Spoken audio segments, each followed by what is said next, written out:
O entendemento e a facilidade para chegar a acordos. Esta foi a tónica xeral vivida no pleno celebrado onte pola noite pola Corporación Rianxeira.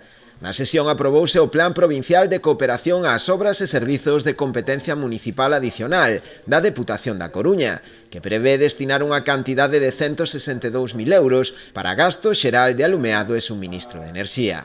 Tamén se aprobaba por unanimidade o convenio de colaboración a suscribir cos concellos de Dodro, Padrón, Rois e Valga para a xestión compartida do proxecto de condutas aditivas para o período 2022-2025 e a adhesión ao Plan Xeral de Prevención de Riscos e Medidas Antifraude da Deputación da Coruña.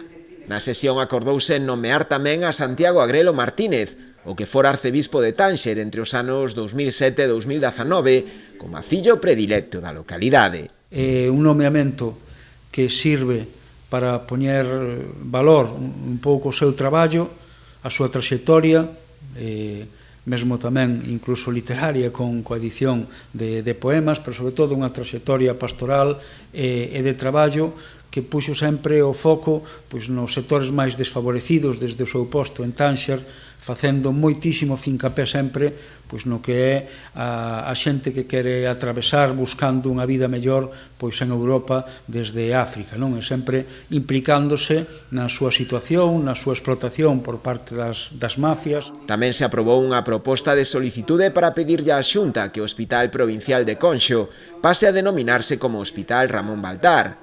Elixíronse tamén os festivos locais para o ano 2023, que volverán a ser o 14 de xullo e o 15 de setembro, coincidindo coa festividade do Carme e o venres das festas a Guadalupe. Na sesión tamén se deu lectura a un manifesto remitido pola Consellería do Mar, de apoio polo regulamento de execución da Unión Europea, que adopta medidas como a prohibición da pesca de fondo en 87 áreas de augas europeas.